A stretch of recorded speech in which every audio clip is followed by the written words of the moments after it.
is back in the country and and the IP, as I said, is investigating.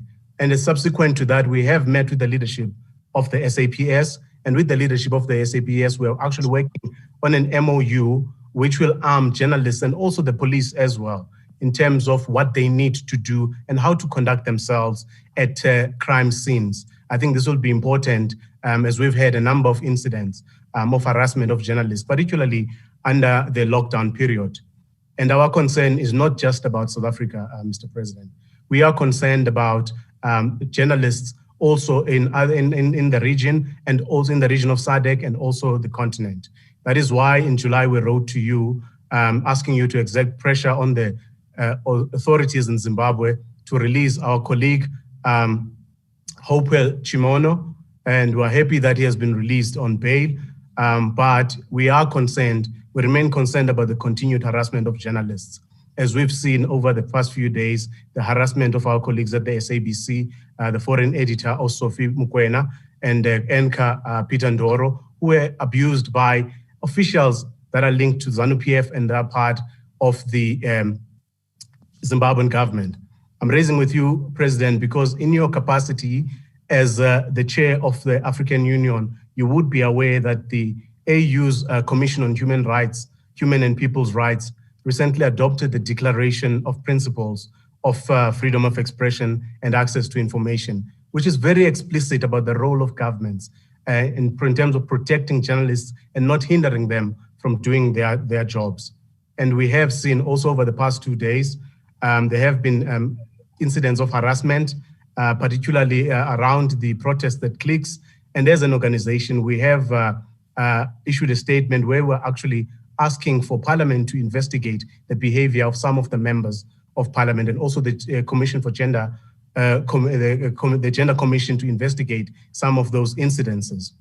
And lastly, Mr. President, before I hand over to you, when we spoke to you the last time, you did make a commitment after that you will take questions after your press conference.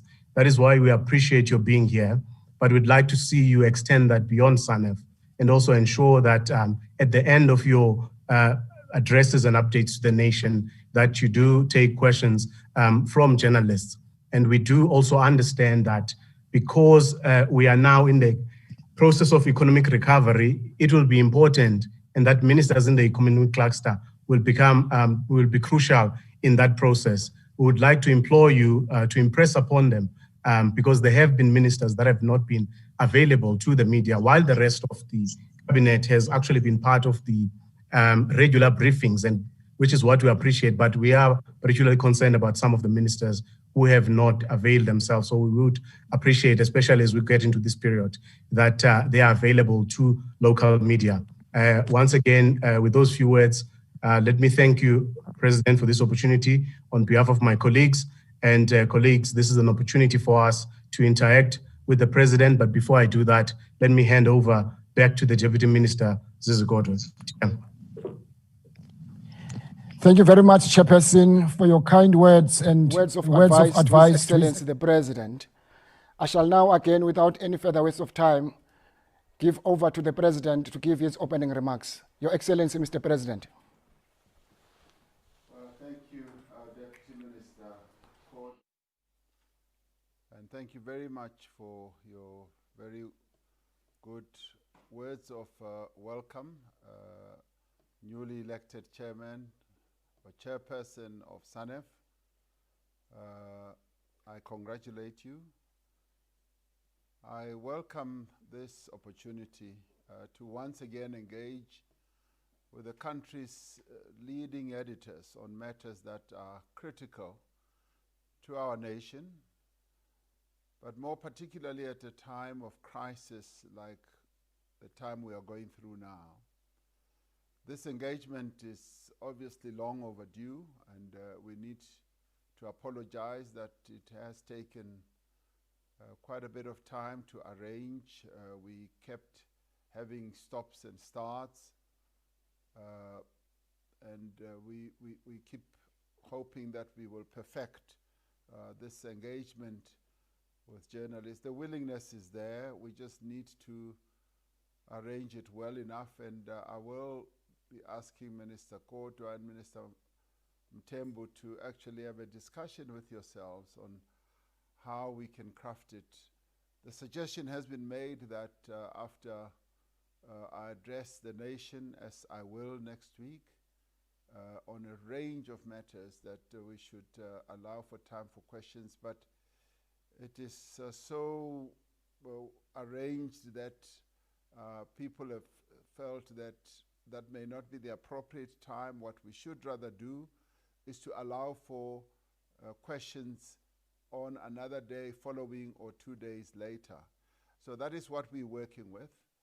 And in relation to having ministers, particularly at a time like this with the economy not performing well at all, in fact, being in a real terrible shape, we should allow our economic cluster ministers to be more available. That we will arrange.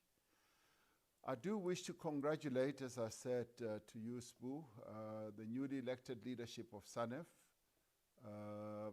You said that Mahlatsi Gallants has now become the Secretary General, and that maybe that's something that I should consider after leaving my current position. I have been Secretary General, so for me that will be a move sideways and not upstairs. Having been Secretary General, I know what happens in that type of post. Think of another one, and I'll leave it to you to find another post or role for me.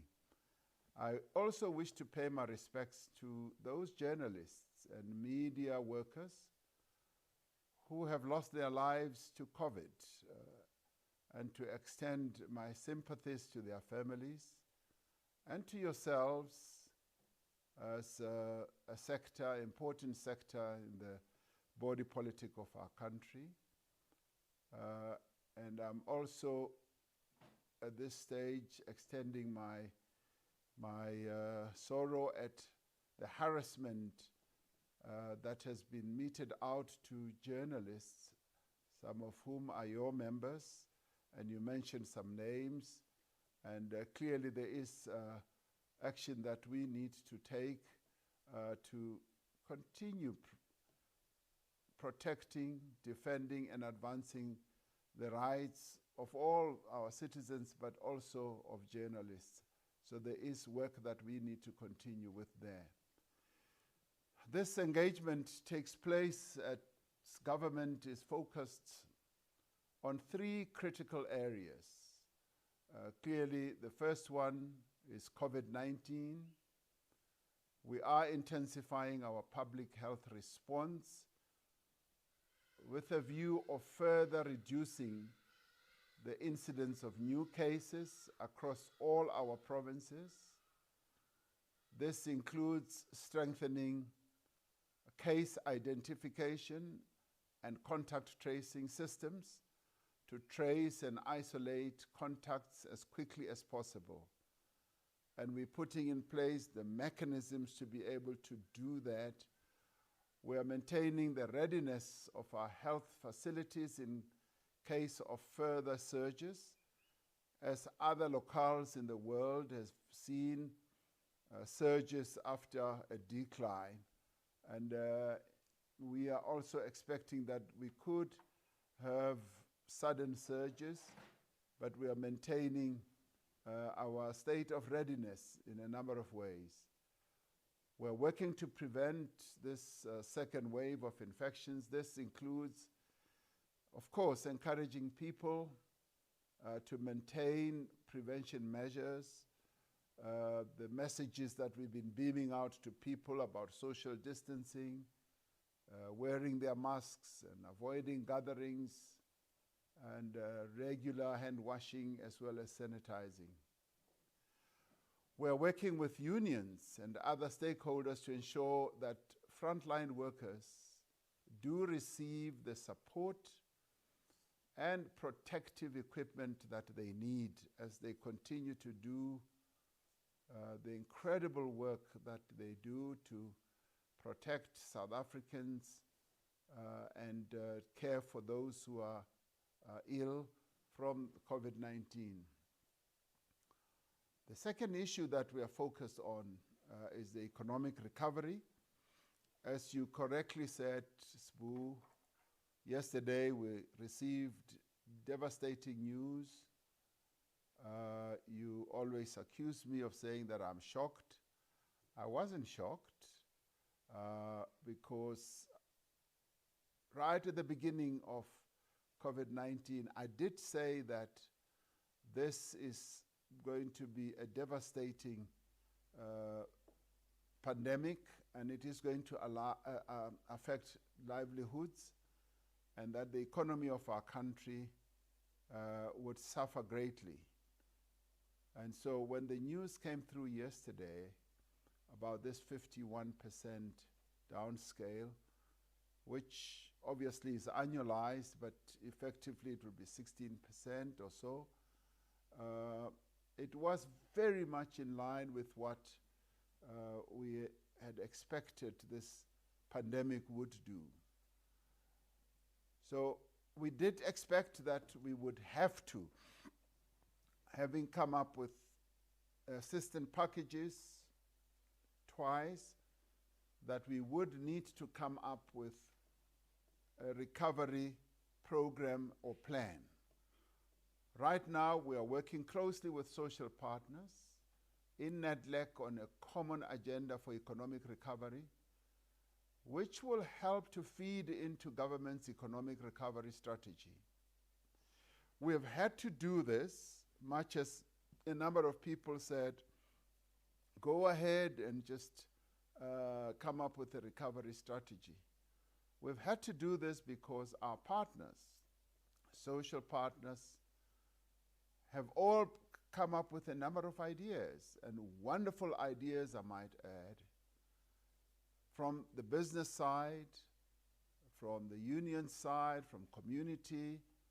And so government has had to engage with all these social partners, and we've got this fantastic platform, which is NEDLEC, which enables and allows us to be in conversation.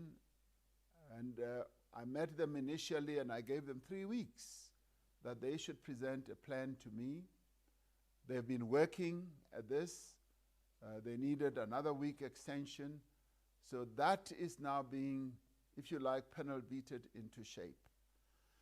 There is broad agreement on the key elements of the plan, including the key priorities, clearly delineated objectives, the key priorities that we need to focus on to give effect to recovery, and what we now need to do going forward. Implementation has been highlighted as the key area that we must focus on.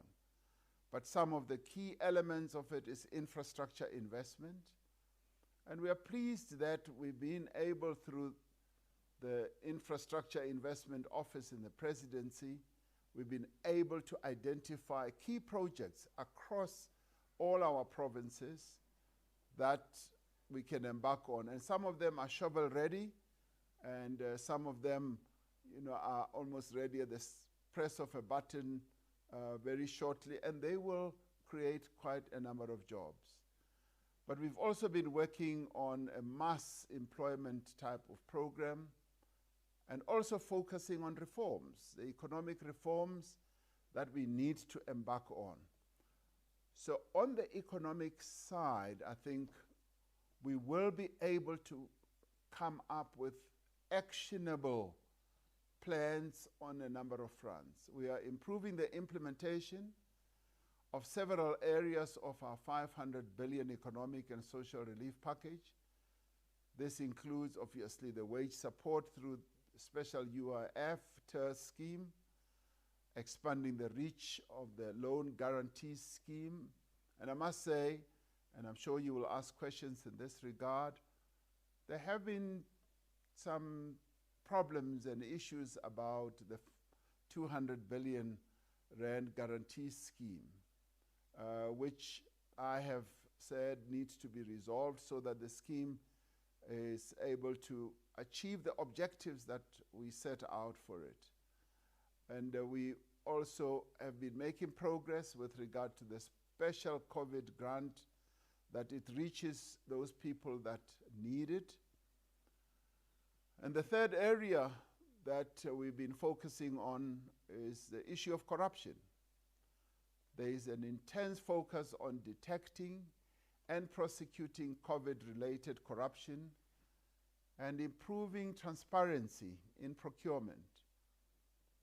And I've often said that we must look out for some silver linings beneath this COVID-19 cloud, and one of those would be, from now on, when it comes to procurement, we need to have transparency.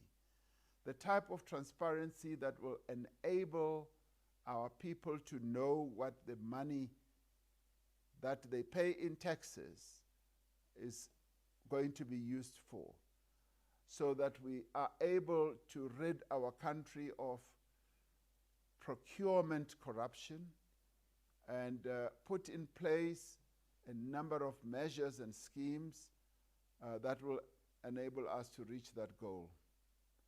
Now, the processes around corruption are being undertaken by the SIU, by SARS, and all the agencies working together in what we have called the Fusion Center,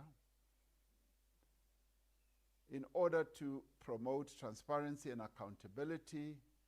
We have published the details of all COVID-related procurement in public entities.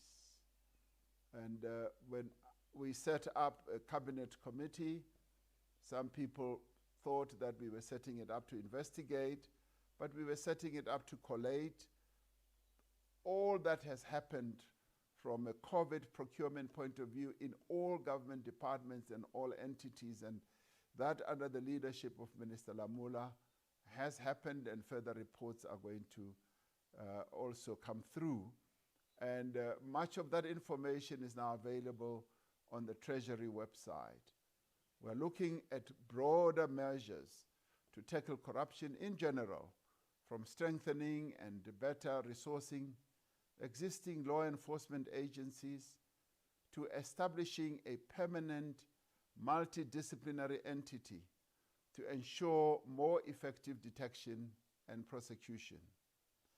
Now, this engagement with yourselves is taking place as the country is having to once again confront the challenge of gender-based violence and femicide, which has reared its head in the most ugly way in our country. That is the other fourth area that we're focusing on. And at the cabinet level and at the NCCC level, we've discussed it extensively and want to strengthen the resolve of the women of our country, which has been put together in the National Strategic Plan, but that we as government need to do much more than what they have crafted in the National Strategic Plan. And so we will be focusing on that as well. But of course, the other challenge that we're facing is the issue of racism. Racism continues to rear its head in our country, where the basic human rights of sections of our population are being degraded and undermined. Much as we have made significant progress over the last 26 years in building a non-racial South Africa, and we've taken a lot of actions, but there are a few who are seeking to take us backwards. As a country, we must take a firm and unyielding stance against all forms of racism, whether they happen in broad society, in a party, or in an organization, or in a community. We've got to take a clear stance, because having been subjected as a country and as a nation in all our diversity to the ravages of racism, we cannot and must not allow the gains that we have made in this regard to be taken away from us.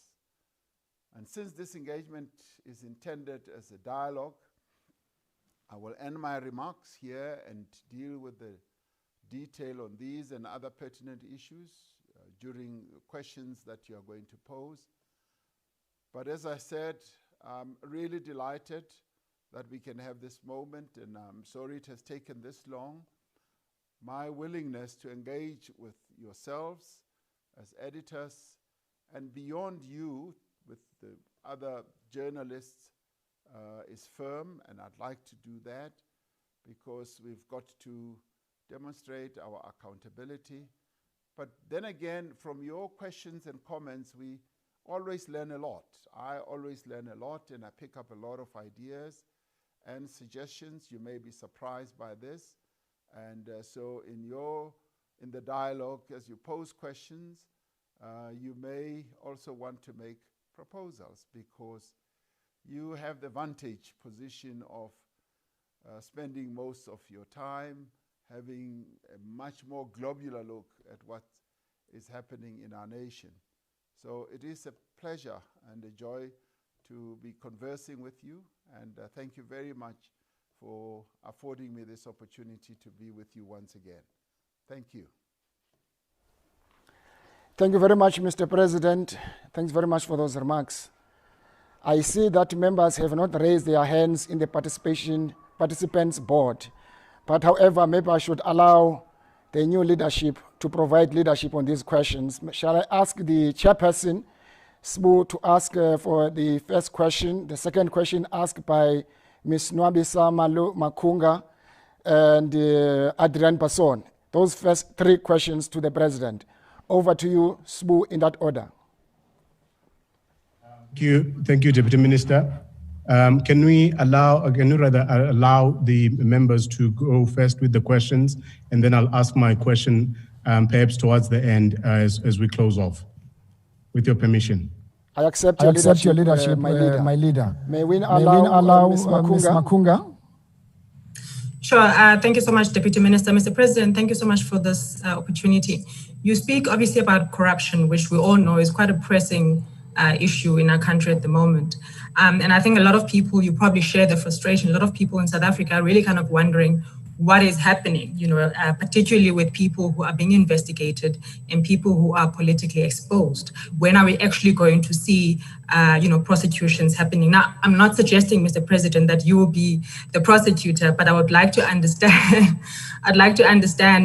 if there are certain conversations that are happening, if you don't mind sharing, particularly with law enforcement agencies such as the NPA, where you are able to come in and assist as far as capacity is concerned, because I think that's probably the part where you would be able to assist in that regard. What kind of conversations are happening with our law enforcement agencies as far as capacitating them to do what they need to do?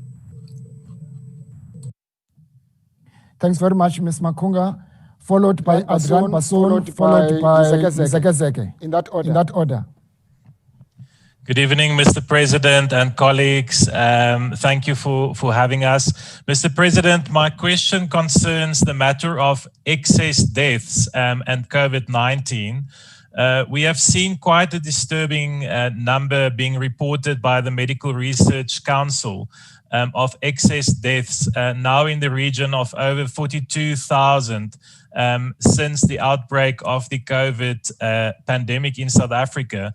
And there is obviously an informed view by scientists, Mr. President, that many of these deaths, even over 50% of them, could be attributed to the COVID pandemic, which would then push up our mortality figure considerably to around 30,000. Which will take us to around 500 deaths per 1 million people.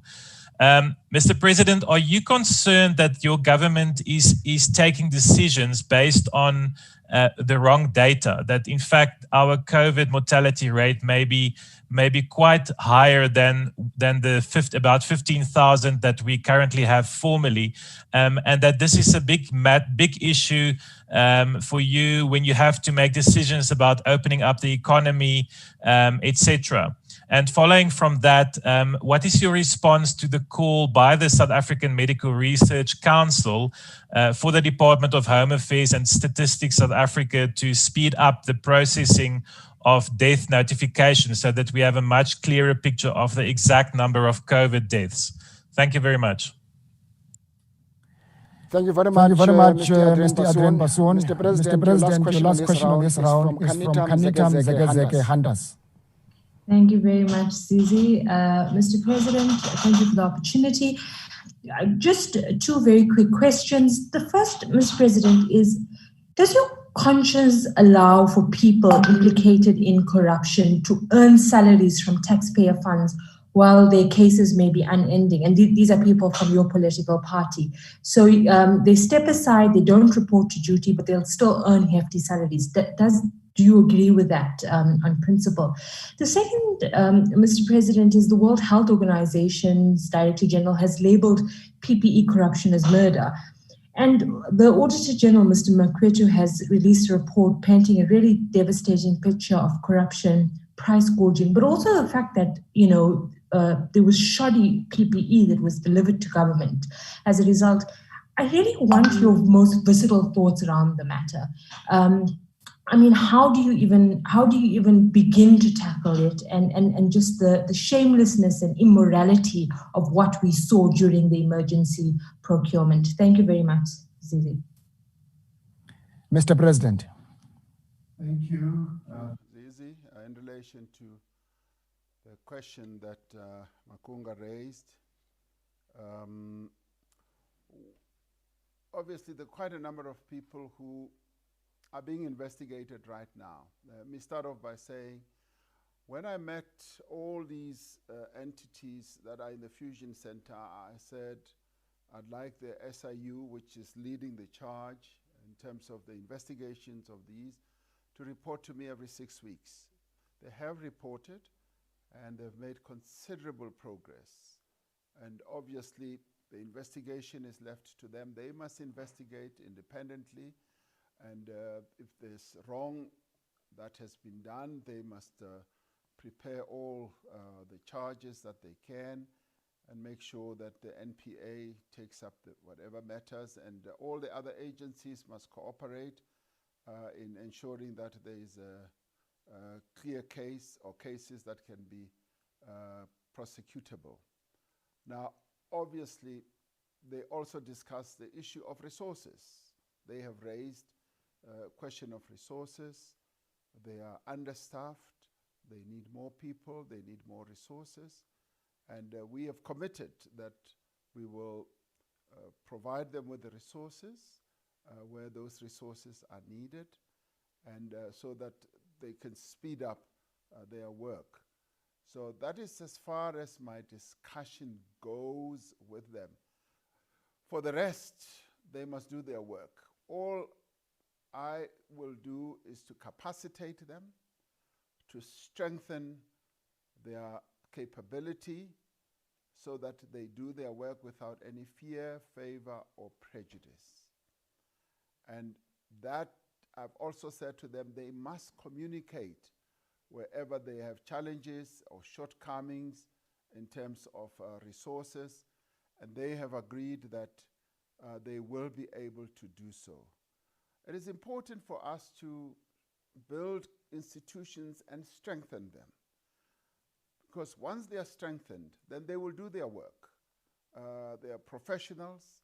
They are well versed in the work that they themselves have to do, and they don't need to be taught to suck eggs. They know exactly what to do. I could never even begin to investigate any case, nor to prosecute any case. So it would be a total disaster when it comes to that. But we've got people within our government structures whose job it is to do that. And our function as government must be to strengthen them, to strengthen their hand and make sure that they do the work as well as they should. So that we will do.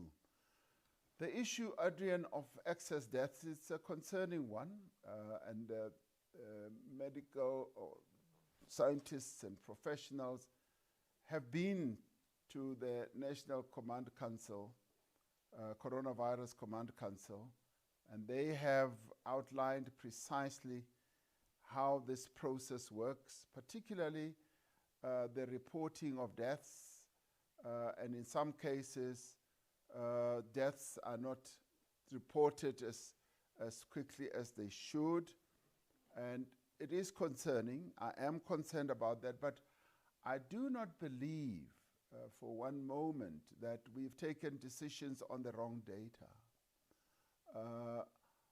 We've been well advised. We've been so well advised that the Medical Advisory Committee that was set up by Minister Mkhize has 51 professionals of diverse training, experience, and capability. And you've seen sometimes they differ amongst themselves, even in public. And that is the richness of the type of advice that we get, that we're dealing with people who are real professionals and who, as they advise us through the Medical Advisory Committee, we know that we're getting the best advice. And I recall, Madiba always wanted people of diverse views to advise on any issue. The more diverse views that he could hear, the better, because that enabled him to be able to take decisions. And in this regard, we have also got that. We've got real professionals, but so you know, from time to time, we also get, if you like, ancillary bodies that deal with real sort of intricate issues, like actuarial scientists who look and plot the incidence of deaths in a way that ordinarily one may not be able to understand. And they just don't look at the incidence of deaths, COVID deaths that we count. They look much deeper and they extrapolate. And we've listened to them and we've taken their advice as well.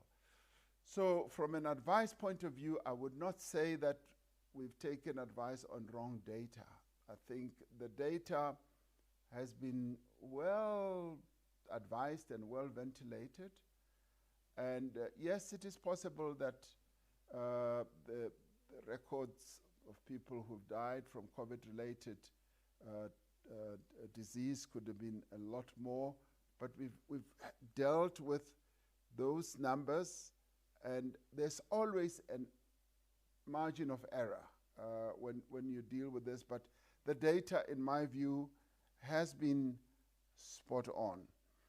The issue of death notification, clearly, that has been also one of the challenges, because the death notification takes place through Home Affairs, who, when the medical people certify somebody dead, the certificate finally has to be reported to Home Affairs, and they have a role there. So the death notification process needs to be streamlined, and I think during the period of COVID, we're learning a lot of things that we need to improve on. Juanita, the issue of people who are found to have done wrong and who are suspended and earn salaries. I know, and I've listened to many radio programs, people are appalled that someone who has been suspended for either being charged for either corruption or some form of malfeasance would be suspended and continue earning their salaries. And initially, when we held our press conference, I did say there's the issue of the labor laws, and it's not an issue that one does intentionally. There are the labor laws. As it stands now, I think in many companies and also in government, when you are suspended, for whatever wrong you could have done rather, it is often, not always, but often suspension with pay. And I know that in this case, the public is appalled at the fact that some people, particularly politicians, could be suspended with pay, and the reaction has been quite negative on that, and you want to know how I respond to that. As an employer in government, when we suspend people, and I had to suspend a director general the other day for an alleged wrong that that person has committed, we suspended that person with pay because that is the rule, that is the done thing, and that is the labor law sort of protocol. So one needs to look at that in that way, and if, for instance, there has to be a different rule for, say, politicians, then that needs to be looked at. But as it is now in your various organizations and in various organizations that even ordinary people work for, the general labor law is that when you are suspended, it is with pay. Now, the concern that I have with this is that sometimes it goes on forever. I know of people who've been on suspension for years and years, and they continue to be paid. Now, that, in my view, is iniquitous, and it should not happen in the way that it has unfolded in other cases. So we need to look at that, and this moment of having people being suspended should enable us to look at it and say, is this the right thing, particularly in view of the reaction of ordinary people, because in the end, we are accountable to ordinary people. The PPE scandal, as you said, the WHO has said it is murder. And I do take that view as well, because those that have either hiked prices, and in some cases the prices have been hiked up to 800%. And I've often asked myself, what gets into somebody's head that a mask that would ordinarily cost, 2 Rand or 3 Rand is now sold at 90 Rand. That must tell anyone who does that is not only wrong, but that is criminal. It is completely unacceptable. And I subscribe to the view that the WHO has put on it, that this is akin to murder. And including, Juanita, the issue of shoddy equipment or products. That too, where someone, a supplier or manufactures shoddy products, and then they are then on-sold onto government, and government pays, and sometimes pays in advance. It is plain robbery against government and should not be allowed. And I've always held the view, and I continue to hold the view, that anyone who sells anything to government must not be seeking to make an excessive profit, because the government manages public money. It is people's money. If you are going to sell something to me as an individual and you want to make excessive profit, that is a separate matter, but not when we are dealing with the money that belongs to ordinary people. So that wrong must be brought to an end, and we are hoping that through the measures that we are now going to put in place, we will have drawn a line on the procurement systems, that no more shall we allow procurement systems that will allow this type of excessive profiteering from a disaster such as the one that we're going through now. Thank you. Thank you very much, Mr. President. Shall I request colleagues that those that have asked questions to lower their hands, Adrian and Kanita? I see your hands are still up. Maybe you can come in a second round. Shall I now invite Vuyom Voko? Shall I invite Carol Patton? Shall I invite Diane Hawker? In that order, please. Mr. President. We've been hearing and seeing leaders of organized business, religious leaders, increasingly expressing their frustrations with you in particular. I mean, Kosatu saying you are confrontation averse, you're negotiating with the criminals, and you don't really walk the talk. We heard a cry of Digiwe from the Anglican Archbishop the other day, and similar sentiments have been expressed by various business leaders. Now, considering that these are people you often, meet with, what I'd like to know is whether they have actually been telling you in your face just how unhappy they are with you not doing the best that they think you should be doing. And irrespective of your answer to that question, whether you think that their criticism has merit or is simply unfair.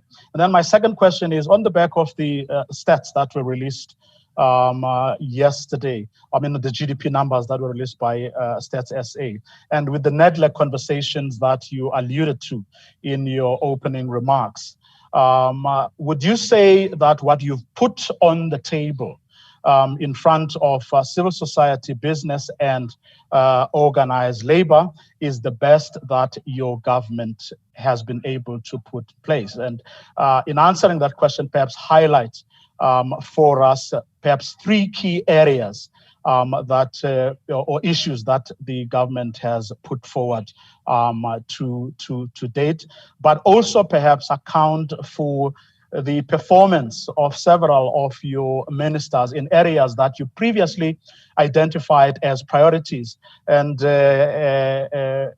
ICT being one of them, on the back of an ICASA that announced recently that there's been another delay in the auctioning of the spectrum, yet you had identified this area as a priority. Thank you.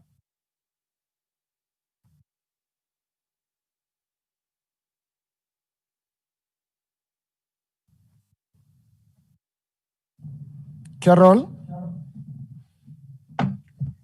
Sorry, thank you very much, Deputy Minister and Mr. President. Thanks for the opportunity.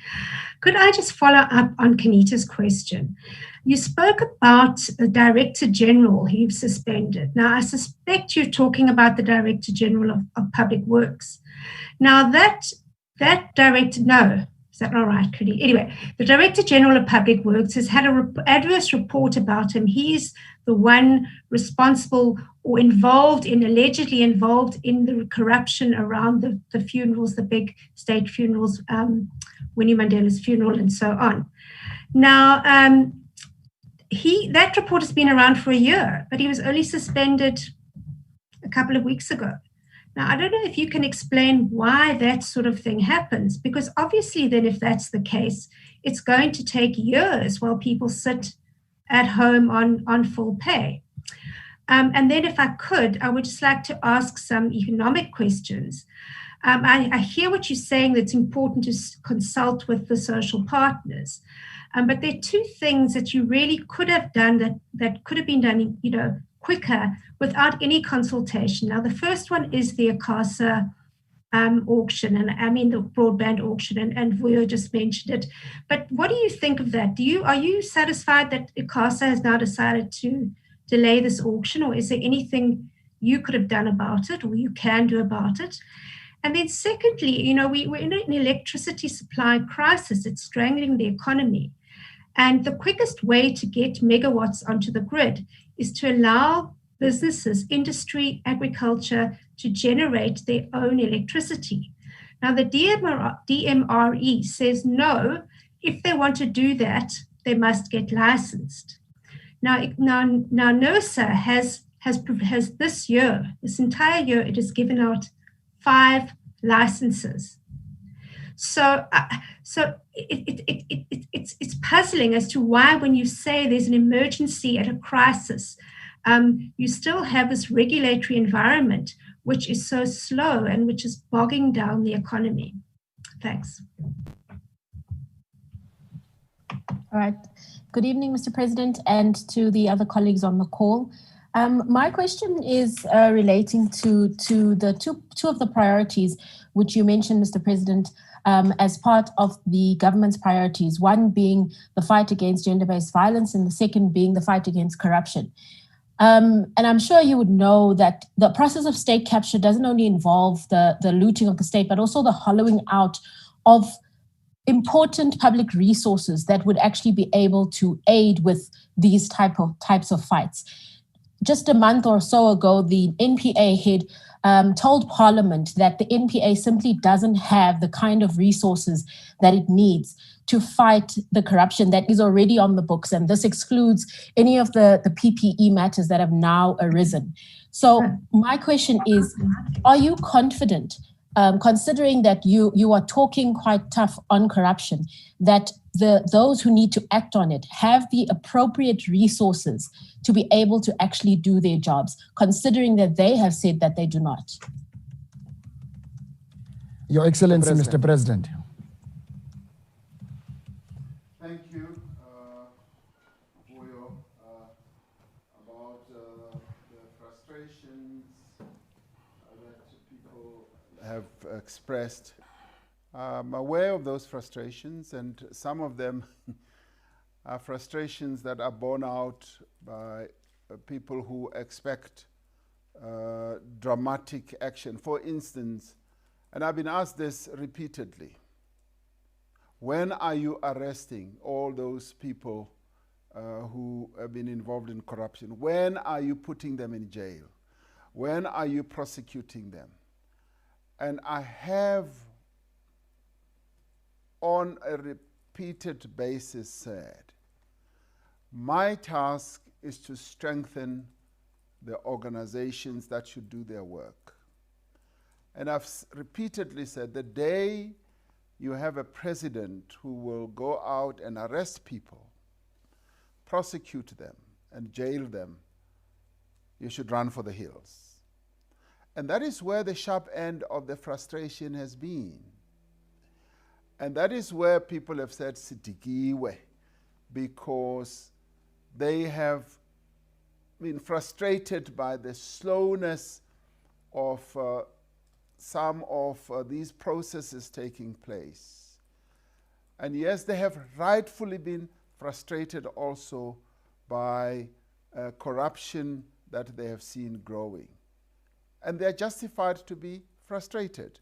And even our colleagues who are involved in those organizations have themselves, as I have expressed my own frustration to them, that when are we going to see movement? They have said, President, the lack of capacity is quite huge. The state capture process hollowed out the capability. The people who were good at their job were marched out, they were dismissed, they were pursued until they left, and some of them were compromised. And as a result, we are where we are today, where the system has been so weakened. And what we are now seeking to do is to strengthen that system. From SARS, which had been weakened, we're strengthening it to the NPA and a number of other institutions. We've come from a situation of almost like a capability or incapability war zone, and we are trying to rebuild. And inevitably, Vuyo, all these things, as they don't happen, will rest on the head of the president. That, why are you not putting this one in jail? Why are you not acting in this way and that way? And what I have said is that as some people have seen action now being done, and they have come back to me and said, we can now see what you've been working on. And I say, you know, history will absolve me, because the determination to put things right is there. And we may be moving at a slow pace, and we may be moving at a pace where people, you know, want faster movement, but we are painstakingly putting things right. And even my colleagues, my comrades in COSATU, and even people in the churches, when we sit down to talk about the processes we're involved in, they often say, yes, we see what is now being done. And I think we've now reached a stage where the change that we've all wanted to see will start unfolding. It has been a slow burn, it's been slow in happening, but we are going to see change. And I often say that it's irrevocable. We are going to see change. And of course, there will continue to be those forces that resist the change, and they will seek to put the brakes on, because those who have benefited from the state of incapacity, dysfunctionality, will continue to want to benefit. And our resolve is that we must bring about change. And sometimes it will move slowly, but it will gather momentum. And it is gathering momentum, it will move ahead. So you want to hear whether it has merit or no merit. Yes, people get frustrated. But when we do finally sit down and explain precisely what our strategy is, what our plans are, people get to say, I see where you're going to. And sometimes they even say, now we see what you've been working on. And that's exactly where we are. Is the package that we're putting forward the best? Of course, the government will always try to put its best foot forward. But at the same time, we've got to be in conversation, dialogue with our colleagues. And some people see a weakness in this. Sometimes even those who themselves, like, you know, the business community will say, we've come up with a plan, it must be implemented. It doesn't work like that. We've got to be in dialogue with all our social partners so that all of us, those successful countries that have come out of a terrible situation such as the one we're coming out of now, are those that have succeeded in marshalling all the forces to face in one direction. And that's precisely what I am seeking to do. That all of us must face in one direction. We must all bring to bear our capabilities. And by the way, in doing all this, we are going to have to make contributions, all of us. Government is going to have to make some contributions and sacrifices. Similarly, business as well. Labor and all of us have a role to play. And to get that role to be properly put together, we therefore have to be in dialogue. And fortunately, we are basically all agreed on most of the things that we are talking about. Now you want to know what they are. Vuyo, you'll have to be patient a little bit, because they are broad. And the broad themes are, of course, the low-hanging fruit for us is infrastructure. The infrastructure build of our country has been neglected for years. I've said this for the past 2 years, and I continue to say it. We said, when I became president, I said, I want us to put together an infrastructure fund. Admittedly, it has taken long to do so, because there have had to be a number of conversations between Treasury, DBSA, and so forth. But now we are there, and now we're beginning to move forward. And in doing so, we want to focus on what is doable. And infrastructure happens to be one, mass employment to be another. Yes, including the release of the spectrum.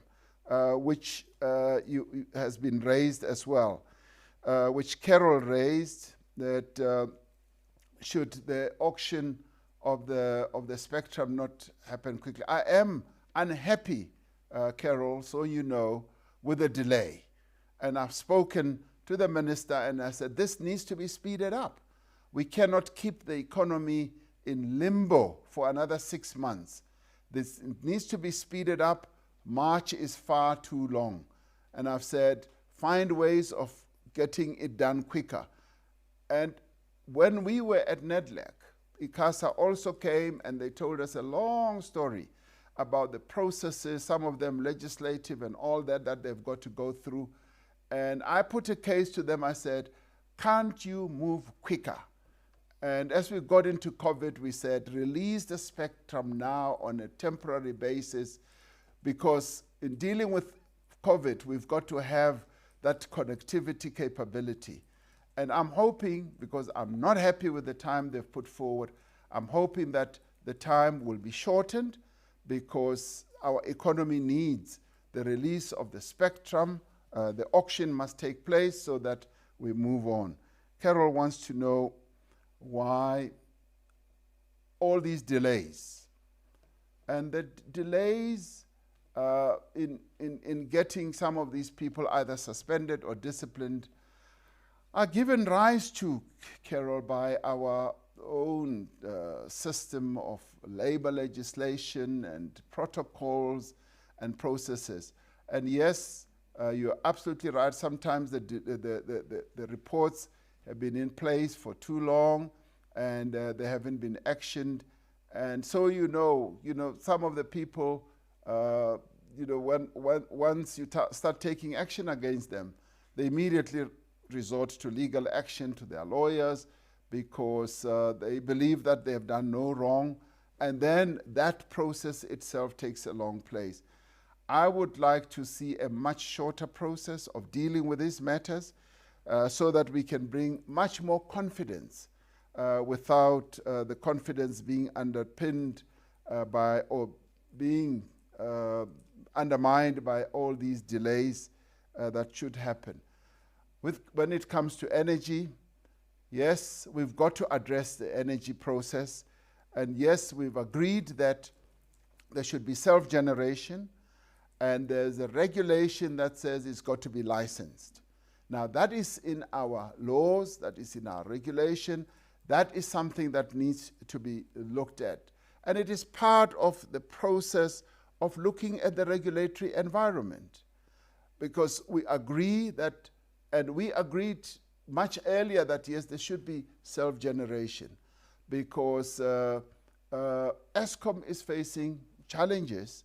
But then again, we've also agreed that there should be competition.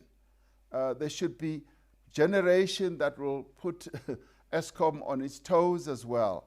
So it is that regulatory environment that we need to look at and see how best that can be corrected. I've answered the other issue of the hollowing out of resources, because one of our priorities in the end, which maybe one did not articulate right from the outset, is to strengthen the capacity of the state. The state that we have now has been weakened. And you may recall that when I delivered one of the states of the nation, I put this capacity of the state as number 6. And I revised that and I said it should be number 1. Capacity of the state in as far as getting things done. As we now go into the recovery process, we are now going to focus more on implementation. And this is where I want to see the implementation taking place, and it will be directed from the President's office. That all the line departments, there will be coordination, and the implementation must happen from a central point, so that the coordination thereof, rather, from a central point, so that there is proper coordination. And through that, we will be hoping to increase the capacity of the state, because then we focus on our priorities, then we focus on what needs to be done. Thank you, Zizi.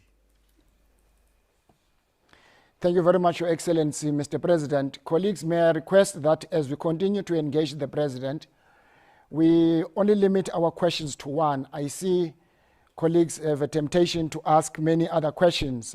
If you look at the number of participants that would like to ask questions to the President, we try even not to follow what is on the lead board for the questions to give as many diverse media houses as possible. So I shall request that we limit our question as much as possible to one question. I shall now invite Auntie Sophie Mukwena. I shall invite Mary Papaya. I shall invite Teto Matlakwana. Thank you.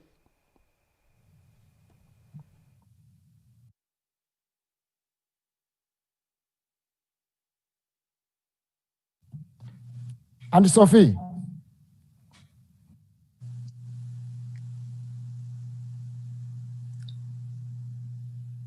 We pass Mary Papaya. Good evening, Mr. President, Deputy Minister. I sit as the chair of the Media Freedom Subcommittee of SANEF. My question, Mr. President, to you is, on Monday you announced 3 significant amendment bills to combat gender-based violence and femicide, considered by some in our country as a pandemic. Are you confident then that the courts and the law enforcement officials are competent to implement these significant aspects pertaining to those bills? And I ask this because you spoke about implementation being centered in your office. What then are the significant resources and the strengthening capabilities that have been pushed in the direction of both law enforcement and the courts, maintaining our picture on the face of women, particularly in rural areas and in informal settlements? Thank you very much. Thank you, Zizi. Good evening to the President. I just wanted to ask a couple of questions, but obviously we're limited to one, so I'll go straight to it. The 200 billion rand loan guarantee scheme, which the President, of course, expressed, has had a couple of challenges or problems in being rolled out. Is it true, Mr. President, that business leaders Colin Coleman and Stephen Kosef came up with the idea and not Treasury, and there was no consensus or consultation with Treasury and other partners about this loan scheme, and that is why you've had the kind of stumbling blocks that you have? Thank you. Mike Cohen.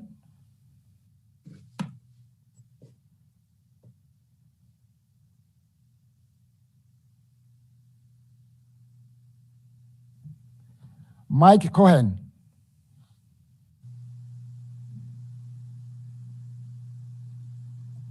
We pass Marianne. Good evening, Mr. President. Thank you very much for the opportunity. Very briefly, many of the proposals that government seems to have been putting on the table, be that spectrum release, be that infrastructure, be that mass employment programs, have been on the table and have been around for a very long time already. What makes you think, or what makes you hope, that these initiatives will work now? And how will you find the political will, both within your cabinet, but also within your governing party, to ensure that things are being implemented when it gets difficult, like, for example, organized labor opposition to any pay cuts of the public service wage? Thank you very much. Thank you, Marianne. Mr. President. Right. From Mary, the gender-based violence and femicide commitment is real. Am I confident that we will achieve our objectives and have the National Strategic Plan implemented? My answer to that is yes. I've never been more serious about anything more than getting to address gender-based violence and femicide effectively. And that is why I've taken the lead on this matter. and I'm encouraging all other leaders in government to take the lead. It is a serious pandemic. We've got to make sure that the women of our country feel safe, and we've got to implement that national strategic plan. And we will allocate resources to have the plan implemented. We'll strengthen our courts. We're in the process of training judicial officers, prosecutors, and our police, and this is going on. And the good thing about having the council, which is made up of the women of our country, is that they are going to be the monitors and the evaluators, and they will be reporting that certain things are not being done as set out in the National Strategic Plan. But I want us to do more. I want government to do much more. For instance, when I've asked how many houses of shelter, the Tutuzela shelters, do we have, and they tell me the number, and I say that's not enough. We've got to have a shelter in every municipality across the country. And I've said that part of the COVID legacy must be that we should have such shelters throughout the country. And many other processes need to take place. We need to make sure that we also embark on a massive conscientization drive so that the men, both young and old in our country, become much more aware and attuned to the fact that the women of our country have equal rights just like they do. They do not own the women of our country, and the men of our country should not abuse the women. The men of our country should not abuse the women of South Africa through either murdering them, raping them, or beating them up. Those are the important levels that we need to get our men in South Africa to get to. So we've got to have a very strong conscientization process and focus on the boy child as well and on men. And this is a mobilization that will start spreading more and more throughout the country. It is a pandemic that we must address and finally defeat. And all the institutions, the courts, the prosecution service, various NGOs, various organizations need to join hands. And in the end, we want to see men leading this campaign. We want to see men in the forefront, talking to other men, making sure that we implement. We want to see men going to police stations to check whether the kids are in police stations.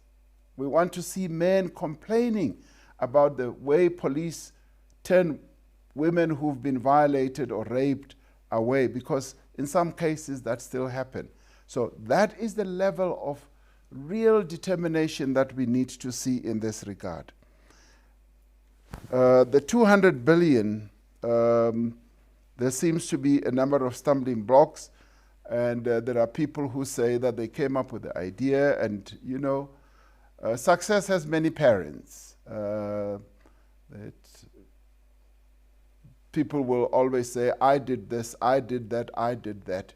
The fact of the matter is that we raised the issue about the assistance that needs to be given to businesses in our country, businesses that employ people, businesses that through the COVID devastation we're going to face considerable difficulties. And we said that government would be willing and prepared to guarantee, to stand behind the loans that could be given.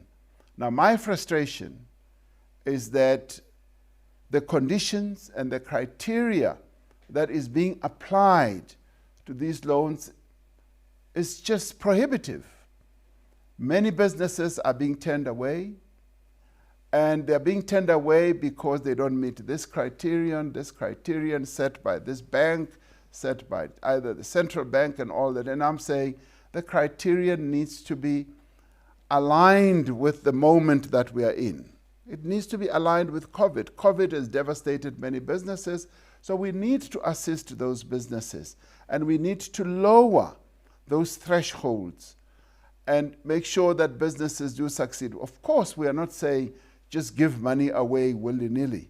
We're saying there are quite a number of businesses that need to be looked at in a progressive way, not in a conservative way, in the way that typical banks or banks typically look at applicants for loans. So I'd like to see the criteria reformed or restructured so that more and more businesses can apply. I mean, I think it is scandalous that only 18 to 25 billion of the 200 billion, almost 6 months later, has been allocated. The government is prepared to stand behind this money. We're not saying you should throw money away, but we're saying support the businesses. And if it requires that more skills need to be allocated, yes, in the financial institutions, then that should be so that we're able to give support to businesses more and more. Now, the other question is that these plans, infrastructure, mass employment, the spectrum, you name it, have been there for a long time. Yes, indeed. We've often spoken about these. But now we are saying implementation is the name of the game. When it comes to infrastructure, as I said over and over, that infrastructure is the flywheel that should turn our economy around. We now have an office in the presidency that is driving this, working under obviously the supervision of the Department of Public Works and Infrastructure. We're fortunate to have had someone who's both an engineer, attuned person when it comes to governance, who has been a mayor in a metro, who knows how to get things done. And that's where we are now. We're now getting things done. The shovels are moving. And we're going to see more and more of that happening. The structure that we've got at the government level, which is composed, the PCC, which is composed of premiers, which is composed of a number of ministers, which is composed of the mayors of our metro, gets together to look at all the projects. Now, this in many ways is happening for the first time, where we are able to have an aerial view, but more importantly, we also now have the great benefit of having been able to get commitments from financiers, from funders, that go up to 340 billion rand.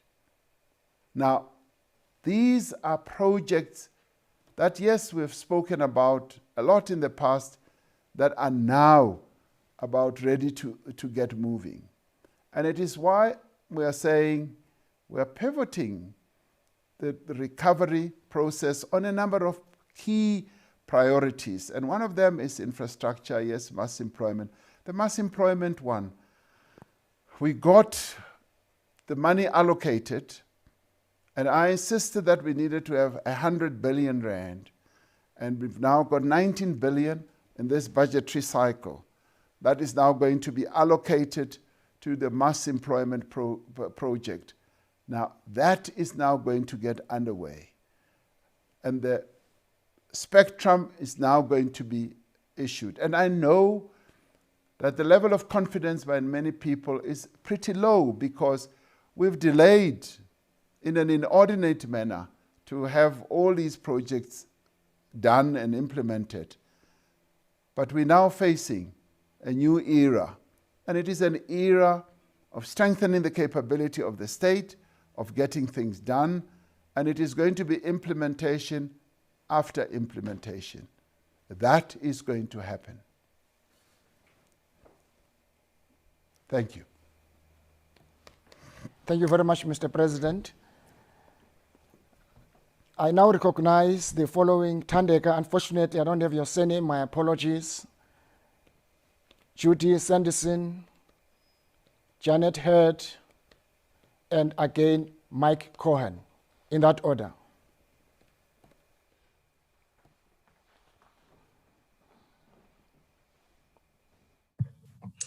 Thank you, Deputy Minister, and thank you for this engagement, Mr. President. I've been on several sides of the gender violence battle as a journalist and editor and also as a crisis volunteer. But the one thing that hasn't changed over the years is the massive under-resourcing of the frontline workers and organizations that are really agents of change in terms of transforming society from such a patriarchal one that we still have. These are organizations like Rape Crisis, Lifeline, Childline, Power, etc. And what seems to happen when there's a lot of talk at these workshops around gender-based violence is there's a lot of talk about the government structures, which are important to capacitate. But really, why is it that so few resources are being given to the real front line of this battle, which is really these civil society organizations and NGOs that are really doing all the crisis work and are also changing attitudes?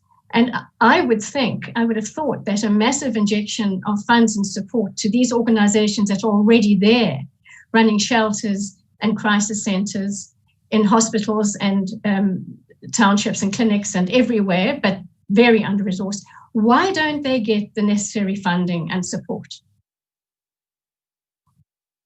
Thank you.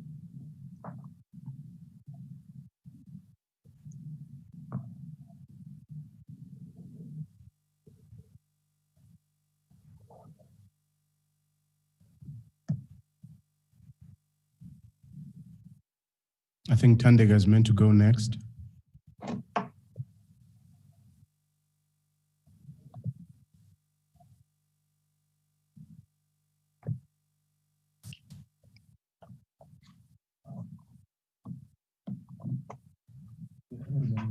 Can we take Mike?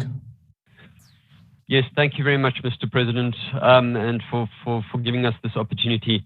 Mr. President, can you give us a deadline on when your economic recovery plan is going to be finalized and where the money is going to come from? Will there be more money coming from the government?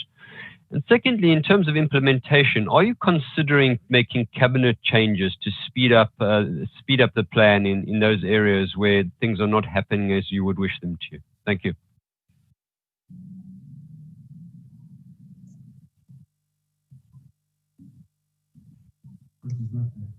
I think, Mr. President, you can just take those questions. The Deputy Minister seems to be having a problem on his side.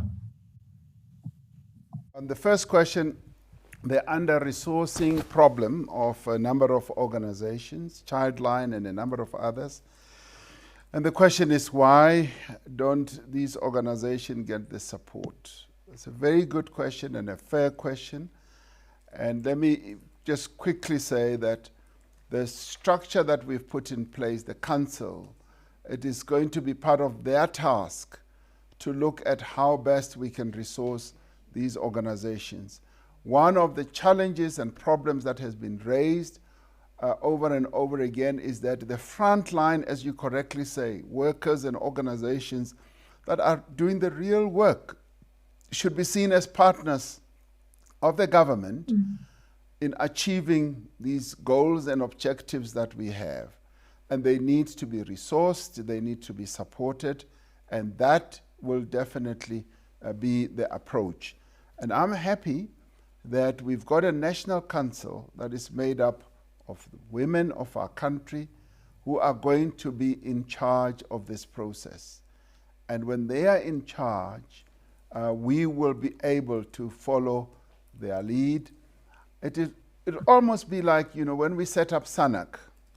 When we set up SANEF, we were able to get rid of the tension, the strife amongst various organizations, be they community-based, professional, medical or health and so forth, political. We brought them all together under SANEF, and they were able to achieve a modicum of a good way of working together, and also to deal with resource allocation. We were able, as we raised funds from various places, PEPFAR, World Health Organization, whatever. And as we raised funding, we're able to make sure that even those organizations are well resourced. So this structure will be able to address that challenge that many organizations are having. And we will make sure that the resourcing does happen because, as I've said, this gender-based violence and femicide pandemic, we've got to address in quite a determined way. The economic recovery plan, what is the timeline? The timeline is soonest. We're really talking about weeks, maybe 2 to 3 weeks, that we need to have finalized this. And I've said this to the social partners who wanted a little bit of extension, that we now need to move forward so that we are able to put the plan to the nation. Where will the money come from? Government has to a large extent run out of money, and we are going to have to cobble money together. But fortunately, some aspects of this recovery plan will be funded through a variety of mechanisms. The private sector will play a key role, government will play a key role, and we will all need, as I said earlier, to put shoulder to wheel to make sure that this recovery plan works. In the end, it is going to be our plan, so all of us will have a role to play, and we will be seeking to galvanize the entire nation together, that we need to work together and also be able to just make everybody realize that, yes, indeed, it is important if we want to achieve these ideals, objectives we've set out in the plan, that we should work together. You want to know if there's going to be changes in cabinet? I don't know. Would you like to see changes? Do you want to suggest to me? Do you want to give me, even if it's a confidential memo in this regard? You're free to do so. Thank you very much. Thank you very much, Mr. President. Thank you to SBU for co-chairing and assistance. We seem to be struggling, Mr. President, with colleagues from SABC. We'll try them once more. Sophie Mukwena, Andy Sophie, and Tandeka, if you are online, please go ahead and ask your question, followed by SBU Ngalwa.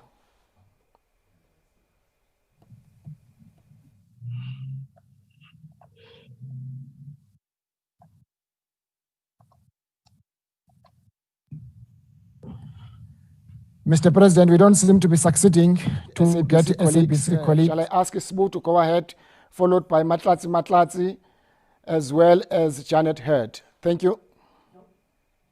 Thank you, Chair. Mr. President, you've said that you are not shocked at the GDP figures, and I think that everyone did expect that there will be a contraction.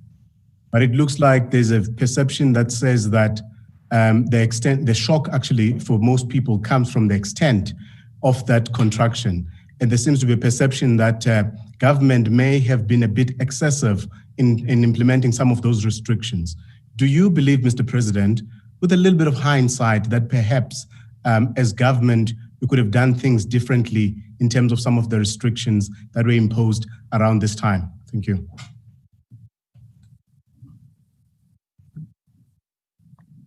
Thank you very much, Zizi, and good evening, Mr. President. And yeah, the Secretary General job is not as fun.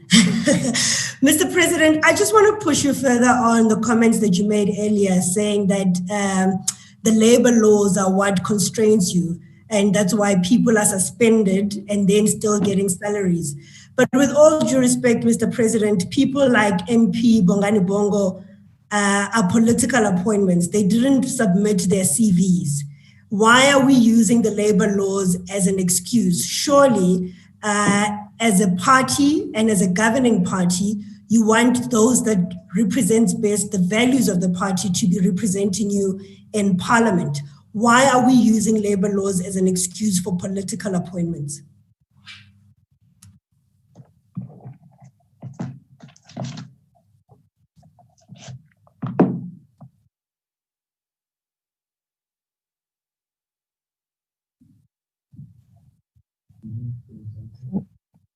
Janet Heard. Good evening, Mr. President. Just sticking with the theme of the evening, I know we're running out of time. You've admitted yourself that government's ability to overcome the country's challenges have been beset by corruption. You've admitted to quite a lot tonight, saying we're entering a new era, that there will be change.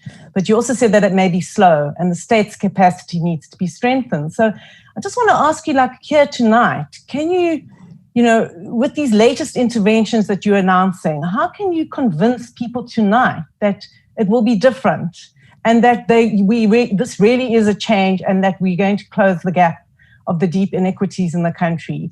And in other words, I suppose we're saying, why should we believe you? Time is running out. Thanks. Thanks, Janet. Can we try once more? Thandeka Gubule.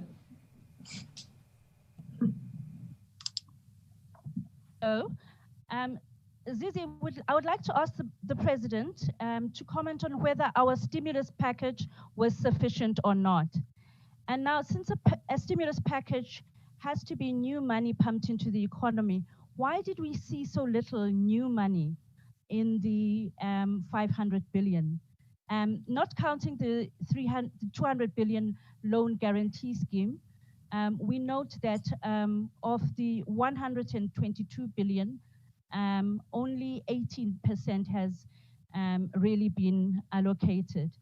Now, Mr. President, it all seems woefully insufficient, even though it appeared that it was a large package. When one drills down deeper and looks at it in granular detail, there are a lot of allocations missing.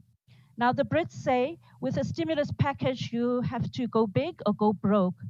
Is our 51% contraction an indication that we didn't go big enough and therefore we went broke? And it's an indication that we did not cushion this economy sufficiently, and that we are going to see many years of permanent economic scarring. And Zizi, since we couldn't come through, I'd like to ask another colleague's question, which is that the profound economic crisis induced by COVID around the world has brought back into sharp, intense focus the old economic debate about public goods. And I'd like to know from Mr. President whether he's in agreement with the tabling of a number of things that should be public goods. A COVID vaccine should be a public good, I think all would agree. Data for education at this time, because so many of the mass of the children of the poor were left behind educationally during this time. Public broadcasting arguably should be a public good, and public goods contribute positively to GDP. And we'd like to know whether public goods feature significantly as part of the President's economic recovery plan. Thank you very much, Thandeka.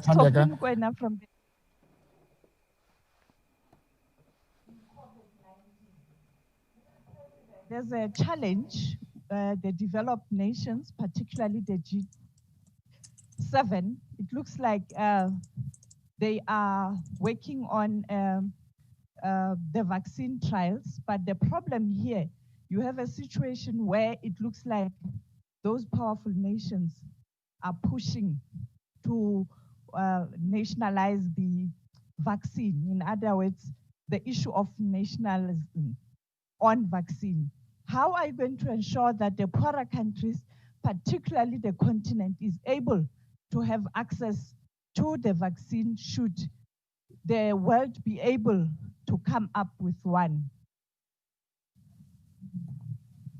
Thank you very much, Mr. President. We're able to connect with SABC colleagues. To you, over, Mr. President.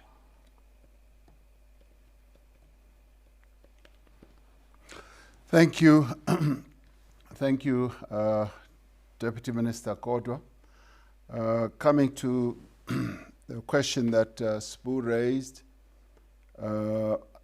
about the contraction that has been much bigger than what, or deeper than what people anticipated.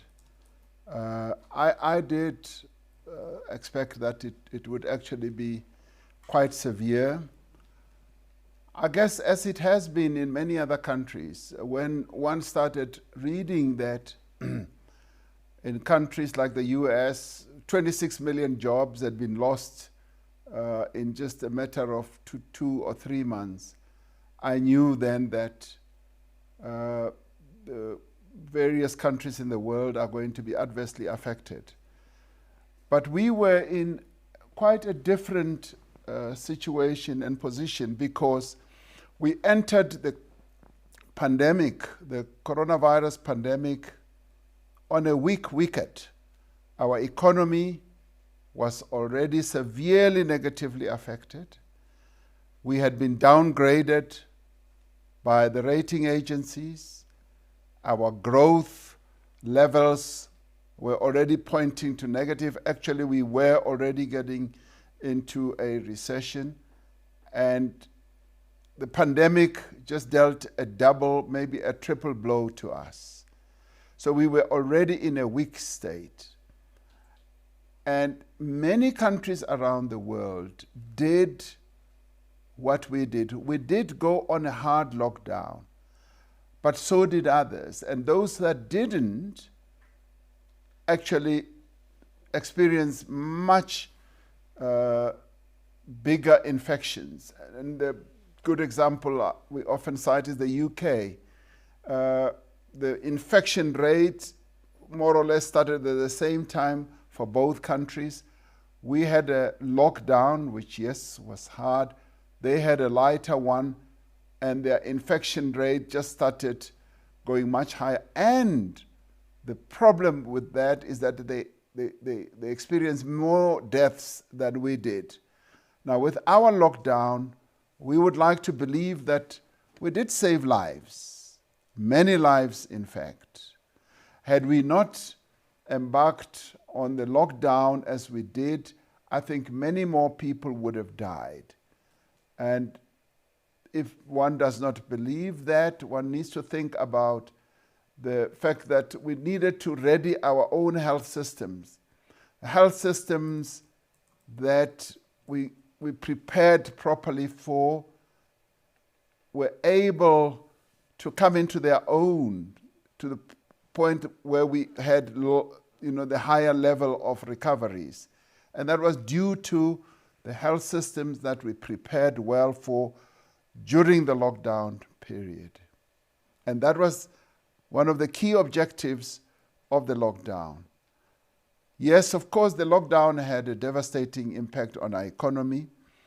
And let me say, even as we did, Sbu, you will not believe how many people, both small business, big business, people in the communities, in the religious sector, kept sending messages as the infections started rising. And they said, President, you've got to embark on a lockdown. And some of them were even editors and journalists. They said, you've got to have a lockdown. And so the lockdown was immensely supported right at the beginning. And for it to be effective, it had to be a total lockdown, which many of our people appreciated. And of course, the longer it took, the more people started having different views. And as it succeeded to lower the infection rate, people felt that, oh no, we actually did not need it. And yet, little did they know that it was due to the lockdown that we were able to save so many lives. And so people then started, paying little attention to the fact that the lockdown was achieving and has achieved the objective it was set for. But at the same time, we also knew that it was going to have this negative impact on the economy, and that is why we came up with this stimulus package. And I'll keep jumping backwards and forwards with a number of questions. And the stimulus package, the initial one was like 1 point something% of GDP, which was tinkering on the margins. And we realized that the hard lockdown was having a real negative impact on the economy. So we needed to come up with a plan. And we came up with a plan of a stimulus. But remember, we're having a wounded economy. We are in a fiscal bind. Our debt profile is not good. We cannot go out and borrow much more money exponentially at the going interest rates. And therefore, we needed to come up with a stimulus package. And you say, Thandeka says, it didn't have new money. Yes, it did have new money. New money could only be acquired through borrowing because we do not have a surplus. We are in a fiscal bind. And the central bank also came to the party. What was done by the central bank was in large measure also part of the stimulus package to lower interest rates to historic levels. We've never had your repo rate as low as it is now. So it is part of the package. And going for the 200 billion, it is in the end money that it will be government money in the end if it leads to losses. So government has, in a way, said we will guarantee this money, and we now know how guarantees work. I mean, we've guaranteed a number of our state-owned enterprises, SAA and all that, and the guarantees are now being called. And this too will happen. So it is, the payment is postponed, but it is money that government is putting on the table. It may not be immediate, but it is money that could be called, and government will have to live up to it. So the banks are facilitators at the moment. And that is why I say the banks need to loosen the criteria so that we can get businesses to function again. It does not help the economy of our country if businesses are not functioning. So you look at the money that we've had to borrow from outside, that is government, but that is new money that is being put on the table. The money that we got from the IMF, or that we're going to get from the IMF, is new money. Borrowed, yes, admittedly, at lower interest rates. The money that we're going to get from the new development bank, the BRICS Bank, which, by the way, has been made available to all the BRICS countries. Even China has needed to get an allocation. So that too is new money. Could we have had much more money? Our borrowing levels do not allow us to do that, because otherwise your debt servicing is going to grow exponentially, and we need to look at our debt levels in whatever we do. So we need to have a balance. And the 500 billion, Thandeka, is almost 11% of our GDP. There is no peer country that we know of, our peer countries that has done as much as that. We are in the level of your more developed economies that have more capacity in as far as putting out stimulus packages. The UIF payment is, you could say, that's surplus money that has had to be laid out. Yes, it's money that belongs to workers, but it's had to be laid out. And it's historic that so much money has had to be paid out way in advance. And what we made available to augment the social grants, to pay out the 350, is also new money, because we had to find money somewhere to augment. And augmenting our social grants was something that was welcomed by the pensioners, the children who get all these grants, and that has served, and people who are disabled, that has served us well. And so the stimulus package of 500 billion is quite a big ticket and has never happened in the history of our country. Could we have done more? Yes.